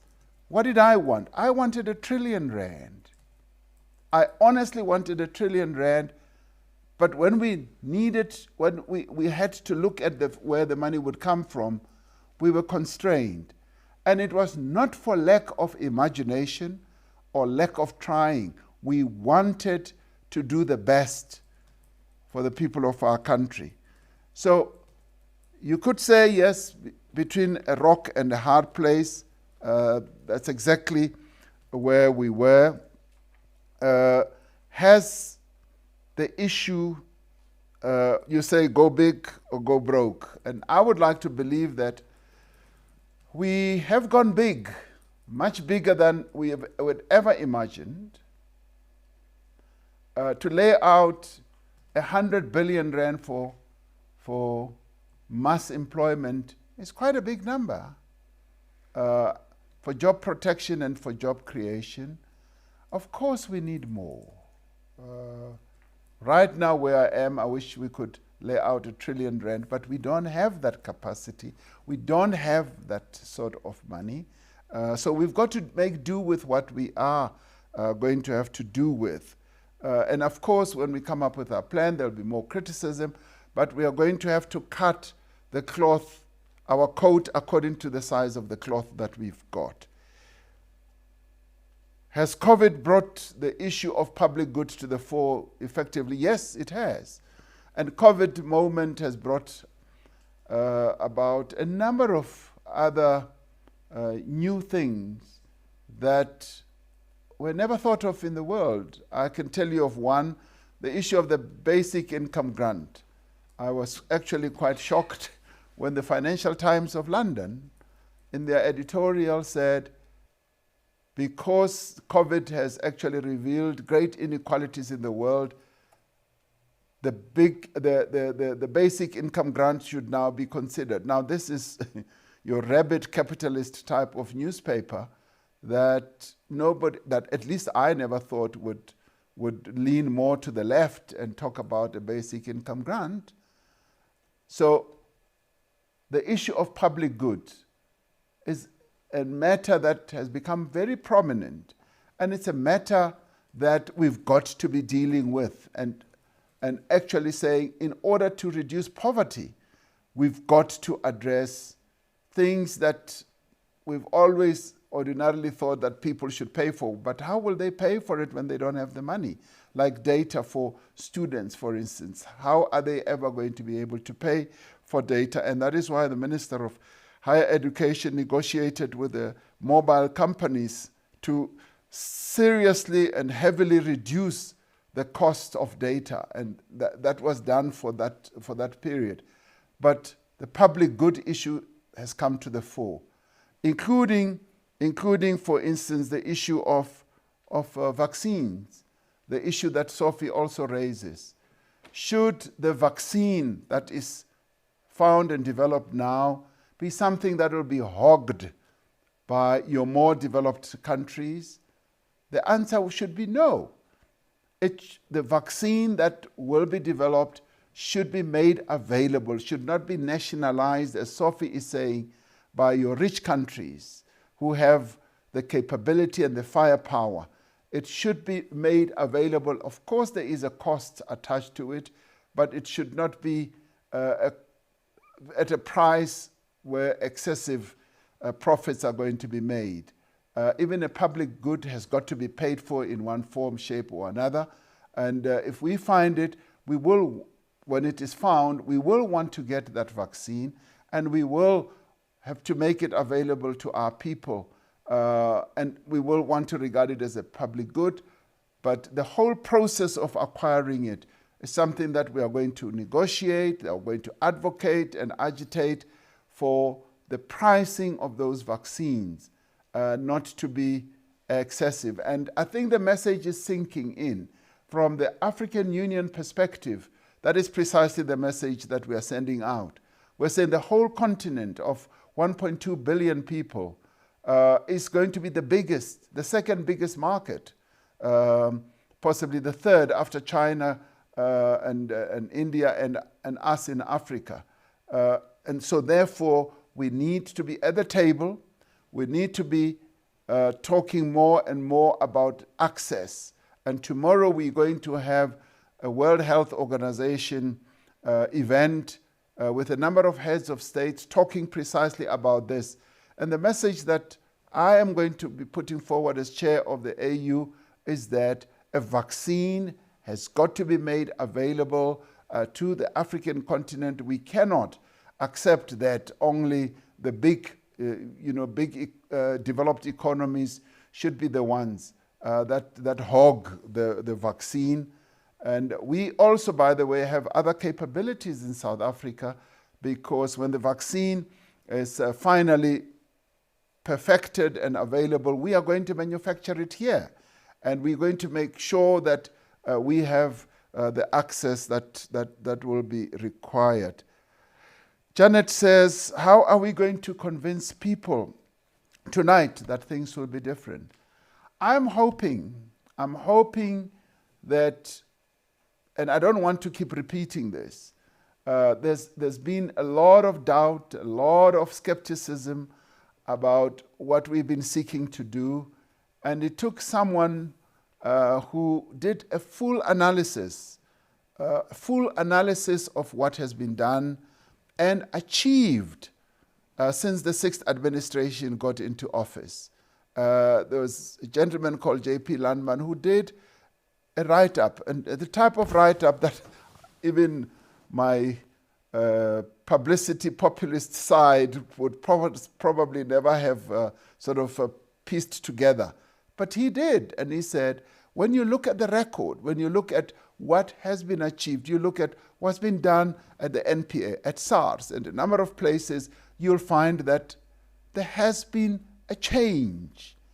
And in some cases, it's a sea change, because we were on a one-way ticket to total dysfunctionality. And we've been able to arrest some of those things, the bad things that were happening, and reposition. And I say, that is the record. And that is why I say history will absolve me, because one needs to look at what we are seeking to do. And when we do these things, we're not playing games. We're being very serious, and we're doing it in a painstaking manner. And some of it may be taking longer than what people wanted. But you know what? It took a number of years to have dysfunctionality in various state structures. And a number of them were broken piece by piece on an ongoing basis, and it took years. And of course, South Africans want to see everything repaired and done properly the very same day. But it has taken time. It will take time, but I'm hoping that when people see that there is a change and we are changing things, they will realize that we are serious. And it is this, Janet, that I think should convince people. We've never had a situation where we have put corruption under the spotlight like we are now, where government in all its various criminal justice institutions are working together, and where we are even saying we are looking forward to reviving certain structures that served us well, because we are serious about corruption. So COVID-19 took us to the depth of our despair. It took us to the lowest point. But we are saying COVID-19 and what we do about some of the degradation is what we should see as a game changer. And I see COVID-19 as a game changer in as far as fighting corruption and repositioning even our economy. Let us look at all these things in a very positive light. And I know sometimes it's tempting to be dismissive and say they've never been successful at implementing this and that. And I say, let us work together to reposition our country, and we can only do it if we work together, including with the media. And I think the media has a very positive role to play. You are playing a very positive role in revealing all these corrupt activities, but where something is being done properly, you need to also talk about it so that we do not just infuse a lot of gloom in the country where things are being done properly, or where there are sparks, where there is light at the end of the tunnel. Let us also look at that, and let us also talk about that, because that also encourages those who are seeking to do the right thing, And there's a wonderful book that a friend of mine referred to me, and he just took out one chapter. He said, one of the best ways of changing nations around is to back reformers, is to stand behind reform efforts, because by so doing, you egg them forward. You give them the strength that they need. We're not saying that there shouldn't be any criticism. There should be, of course there should be. Where we go wrong, where I go wrong, yes, there should be. But where we go, we do certain things right, and we should have that wind. There should be that wind, and it should be the wind behind the nation, the entire nation, that we're now focusing on putting things right. And I believe that COVID-19 has yielded that key moment for our country, that having gone to the depths of total degradation and despair, we should be able to rise like a phoenix from the ashes. And this is the moment that South Africa now has. Thank you very much. At this moment, Mr. President, you'll be pleased to know that we're now taking the last round of hands, which are quite few hands. And thank you very much, Mr. President, for giving us the opportunity. MC Ferrari, Daniela Graham, Nikki Gules, Samano Makadi. My question wasn't answered. Which one? Oh, yes. Oh, this one. Yes, Mahlatsi, yes. Let me answer it when we do the rest of the other questions. That's fine. Yes, I'll come back to that. My apologies. Thank you, Mahlatsi, and thank you, Mr. President. Can we follow the hands in that order, please?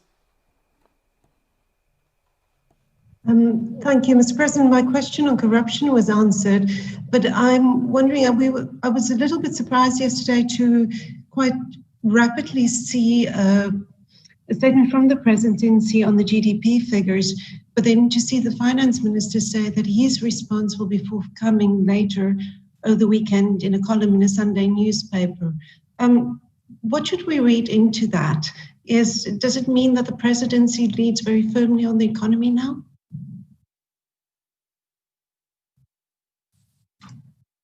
Mr. President, thank you for this opportunity. What is government's latest thinking with regards to balancing continued lockdown restrictions versus recovery to the economy? Have the learnings over the past few months changed your views of these restrictions? And if so, how?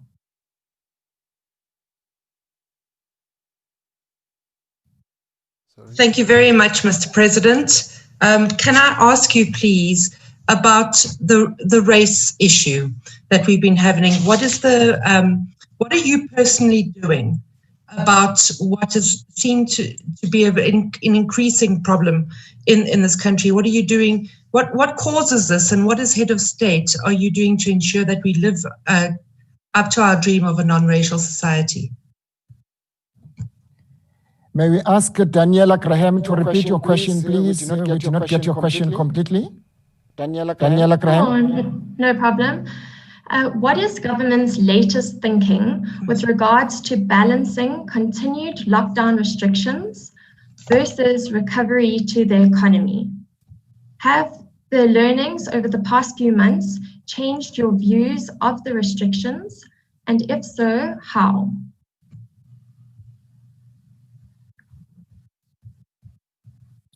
Mr. President, work integrated learning is an integral part of journalism students, rather journalism studies, and so it is with other professions. I would like to know, what are you doing to try and assist the youth of our country? I'm saying this because there are a number of companies that are struggling, as we all know, because of our situation with the economy that is not doing so well. Some companies are now finding themselves having to close their offices, if not lay off staff. Are you perhaps considering, to get the SETAs to assist? I now invite you, Mr. President. Let me start with Mahlatzi's question. Mahlatzi asked a direct and pointed question. And in a way, Mahlatzi, I welcome your question, and I'm rather grateful for it, because what you are seeking to do is to say that there needs to be a differentiation between employed people who have to be, when they are suspended, there are labor laws that kick in. And there are people who, because they are not employed when they are suspended, there are certain considerations that are different. Very, very, very good sort of analysis there. And it is something, Mahlatzi, that obviously we have to pay attention to. Ordinarily speaking, if I, for instance, were to be suspended from my position, I would know that there shouldn't be possibly any pay, because I am appointed. I'm elected. And so that distinction needs to be looked at. And it's possible we haven't paid attention to it. And we need to pay closer attention to those nuances, the intricate aspects of it. And we will. There is now a discussion, so you know, there's a discussion, yes, even in the governing party, about these types of matters, which even as decisions were taken had not been thought of. And it is, as it is now going on, we say, oh, these are the implications. This is how it manifests itself. And this will be given attention to with time going forward. So I welcome that, because you have just sharpened the point for us. There's a question whether the presidency is now leading in relation to the economy. We all get involved as leaders in the cabinet, as ministers, but indeed the Treasury is the lead department when it comes to the economy, without any doubt or question. What the presidency will be seeking to do is the coordination part, because things need to be done by Treasury, needs to be done by other departments, need to be done by all other ministries, and we want to be able to ensure that things are properly coordinated. And it is only the presidency that has line of sight of what all departments are doing. So the presidency plays that key role of that coordination, and that is clearly also set out in the Constitution. So that is the role that we will be playing in this regard. What is the latest thinking about the balance between the the lockdown restrictions and preserving livelihoods. And I think we've always said that it's a delicate balance. It's a very delicate balance, and this is where the frustration came in for a number of South Africans who felt that the restrictions were quite top-heavy in a number of situations, and in a number of those situations, yes. But as we are now progressing towards easing those restrictions to allow more economic activity, and greater economic activity is on its way, it's coming, as we are now going to be migrating to other levels to return the country to a state of normality. We will be able, with hindsight, to sit back and yes, indeed, ask ourselves whether certain measures should have been imposed. And this is going to be an important conversation for us and analysis, because if we suddenly have surges, like other countries have had, and they've had to lock down again, we will now be doing it with greater level of experience. So, as I've often said, we are crossing this river by feeling the stones at the bottom of the river. And sometimes we will put our foot on slippery stones, and sometimes into the muddy area of the river. But what I can say is that our determination to cross the river is very firm, and we will cross the river. On the race question, what are we doing? What am I doing? I am rooted in the constitution of our country. My mindset is directed by what we crafted together as we drafted our constitution. Constitution is very clear, but I'm also guided by the party that I belong to, the African National Congress, which is irrevocably committed to achieving a non-racial South Africa. And that means that we've got to take demonstrable steps to deal with racism, to rid our country of racism.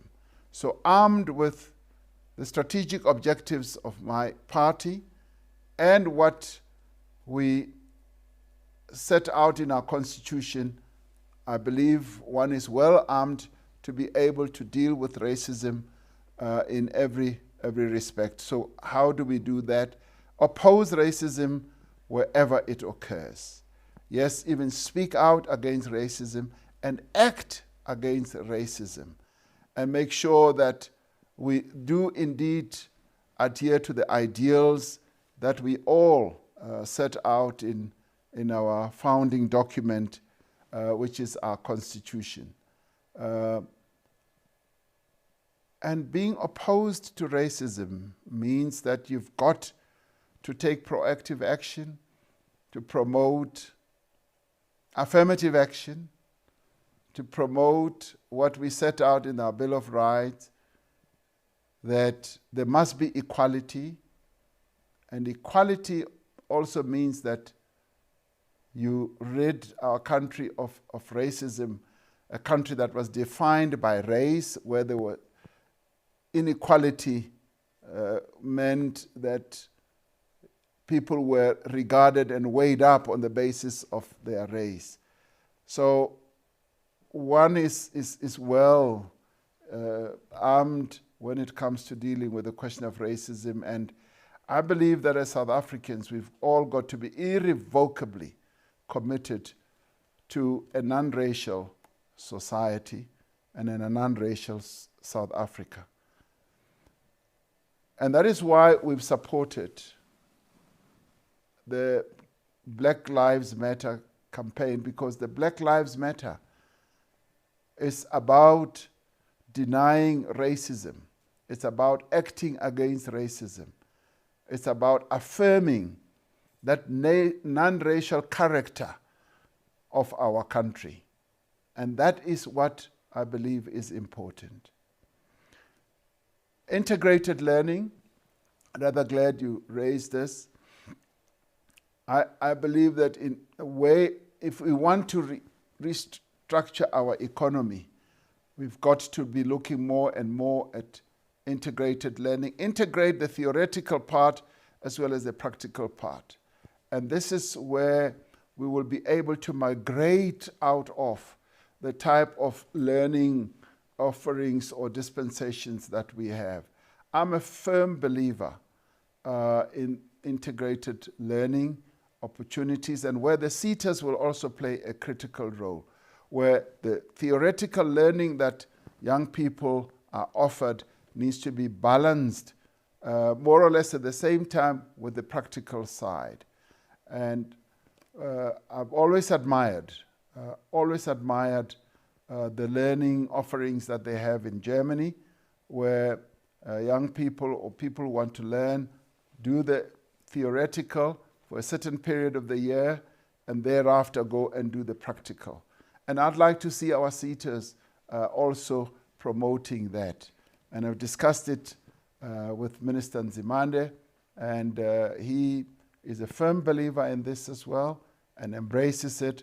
And if we are going to transform the economy of our country, because one of the priorities, as you will hear as we move on, is to increase the skill base of our country.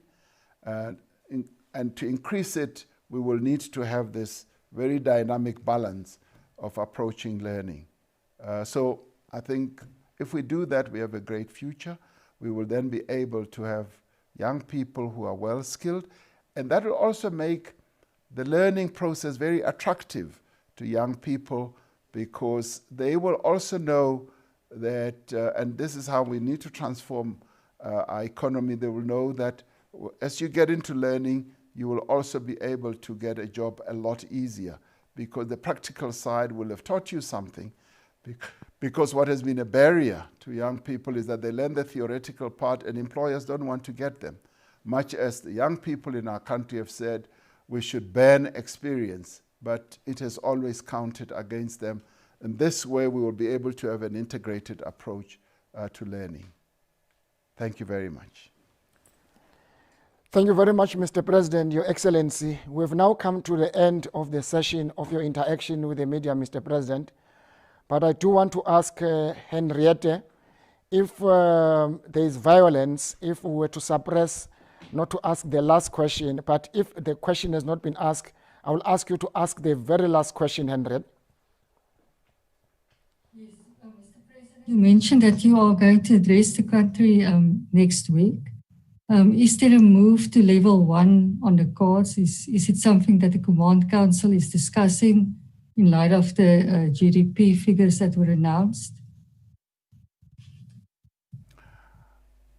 We, as the National Coronavirus Command Council, we are having to evaluate a number of proposals that have been put to us by a number of sectors of society.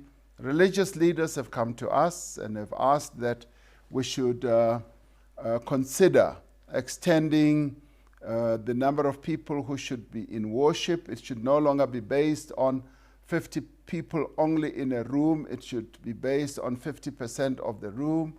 The sports people have also come. The entertainers have also come. The hoteliers and tourism people. So we are considering all that as we do an evaluation of where the infection rate is. So we will be able to give consideration to all these proposals and get advice. This is where we will need advice from the Medical Advisory Committee, as well as from our NetJoints, which is the real engine of monitoring our coronavirus approach. So we will be giving consideration to all that, and watch this space. Next week, where we end up as a nation in as far as this is concerned. I've just received news that legal eagle of our country, George Bezos, has passed away. This is a very sad moment for our country.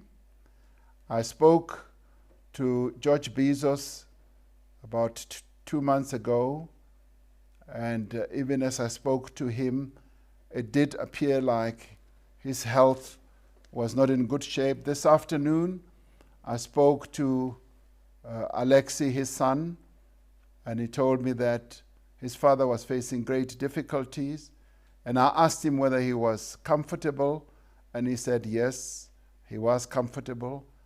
So the news about George Bezos passing is sad news for us as South Africans. George Bezos is one of those lawyers who contributed immensely to the attainment of our democracy. He worked very closely with Nelson Mandela, Arthur Chaskalson, and many others. And as the government, we extend our condolences to his family. We also extend condolences to the rest of all of us as South Africans, because George Bezos' name was a family name, well-known name, and he had an incisive legal mind and was also one of the architects of our Constitution, who contributed immensely. And he will sorely be missed, and we dip our heads in honor of the contribution that George Bezos has made to our democracy. We will forever remember his contribution. Thank you very much. Thank you very much, Mr. President. I will now revert back to you, Chairperson, Mr. Ngalo, to give us your last words of vote to the President.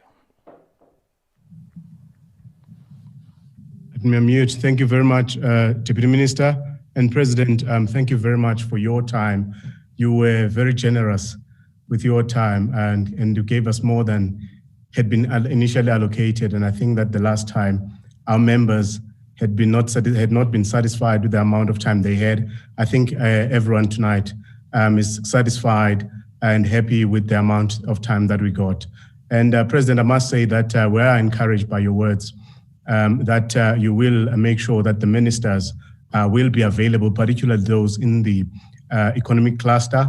And I think that we also appreciate your frankness in your responses in dealing with the questions from our members. Mr. President, also we do accept, on behalf of the members of our colleagues who succumbed to COVID-19, the condolences, and we thank you for that. And that is why actually we decided this year that as SANEF will award the Net Nakasa Award, which is for bravery, to all the journalists of South Africa that have been on the front line responding to the country's efforts to fight COVID-19. We thought it best to do it that way. Lastly, Mr. President, the issue of media sustainability is one that worries us. And I know that the last time you did indicate that you would be interested in engaging in discussions with ourselves to say that how do we ensure that the media in this country is sustainable beyond this period, and also that we're able to play the crucial role that we do in ensuring as an important pillar of our democracy. And we do invite you, President, to perhaps start that conversation among ourselves. As the media, we have started that conversation.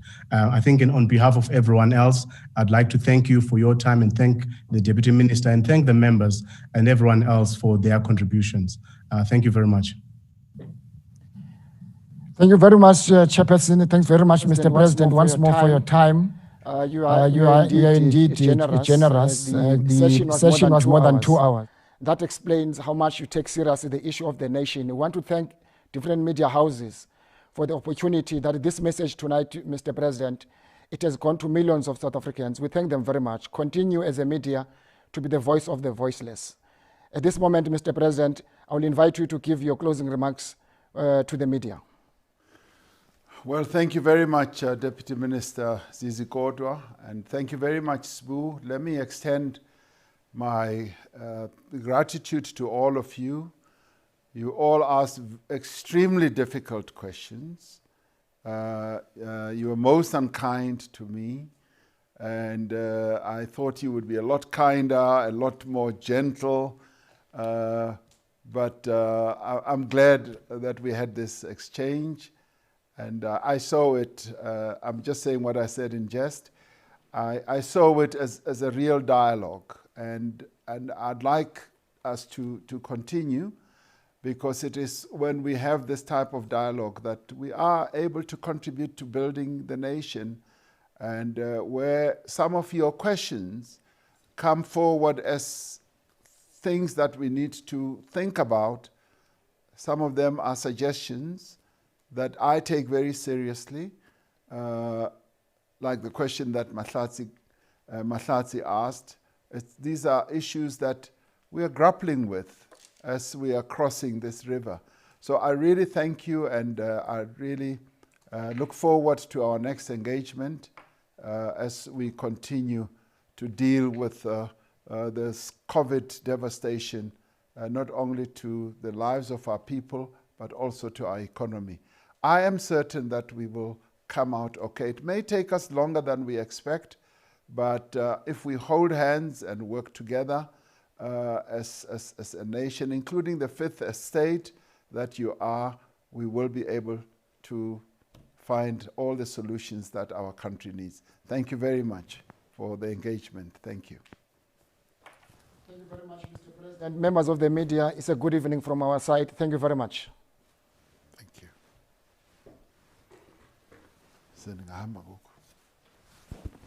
Okay. Whew. 2 hours. Yeah. Zizi. Niyangibenzisa